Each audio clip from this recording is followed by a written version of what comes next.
If you have come to 24/7 Newsroom for the first time, then please subscribe the channel and like and share so that the news can reach more people.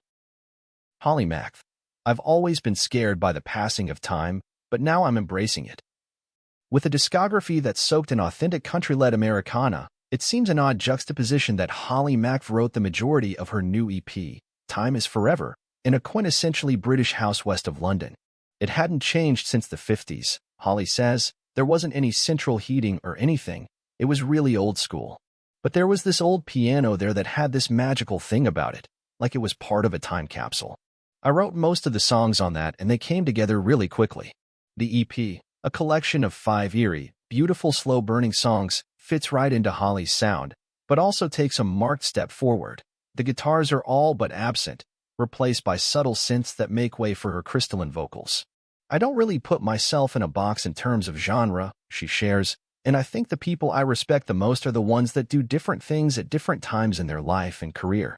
This is what felt right to me now, in this period of my life. Holly's stay at the old house was the result of an unfolding breakup, the central event around which much of the EP revolves. It's about moving on, about coming to terms with the end of that relationship, she affirms. It's sad, but it's also hopeful, because you're realizing who you are and what you want in your life. I've always been scared by the passing of time, but now I'm embracing that and feeling at ease with it for the first time in my life. Throughout Time Is Forever, we catch glimpses of Holly's life from that time. Beauty Queen, the opening track and first song she wrote for the record, tells a story of a relationship she had as a teenager with someone much older. That's about a past experience, she says, and that song is me reflecting on my younger self. There's a lot of reflecting on the EP. I usually write very personal lyrics just because it's my way of processing things.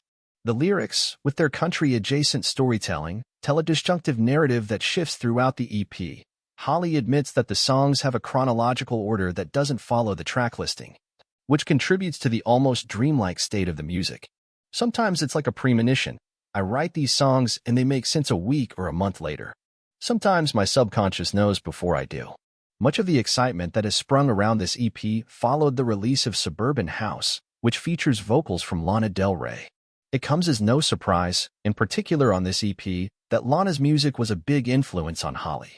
I was around 15 when video games came out, so that was a pivotal moment for me, both the song itself and, in terms of, me finding other artists that were inspirational at the time, Holly explains. The story of their meeting seems like a fantasy every 15-year-old would have about their idol. An unexpected message of support over Instagram turned into a burgeoning friendship, during which Lana hosted Holly in her Los Angeles home and took a liking to her new demos. The cool thing about her is she doesn't care about numbers. If she likes something, that's it, says Holly. When I showed her Suburban House, she said she wanted to sing on it, and that was it.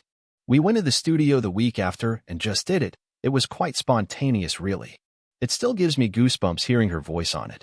As if that wasn't a feature fit to last a lifetime, Holly has also released a collaborative track not included on the EP, a cover of Elvis Presley's Blue Moon, recorded with Laura Mae Carter of Blood Red Shoes. The pair, who are fast friends and live together, bonded over their shared love of Elvis. The memorabilia in this house is quite insane, Holly smiles.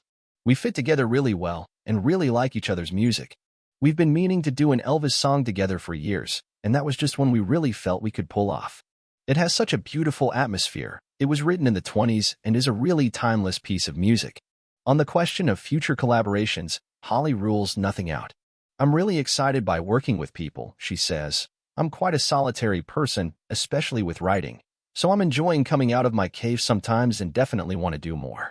As Time Is Forever represents a shift in Holly's music, so too has her live show changed.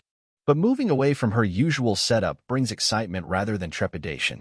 I played with Lana at Hyde Park, and that was the first time I played these songs live, she says. I really enjoyed it because I wasn't behind my guitar the whole set. I'm seeing this as a whole new fresh start. I'm playing with some really great musicians and tying in new visuals. I'm making it something really new. Time Is Forever represents something of a watershed moment for Holly, and the change is palpable, although the true effect of the record will only be felt on stage. It's quite strange because I haven't toured since Suburban House came out, so it doesn't feel real yet, she says. I think when I'm playing live it will feel a bit more real, but it hasn't really changed anything yet. With a European tour in support of Matt Maltese on the horizon, That moment can't be far away. In the meantime, Holly is busy with her own label, Loving Memory, through which she released Time is Forever and has some new music in the pipeline already. It feels like a rich time in Holly Macve's world, and she's not stopping for anything.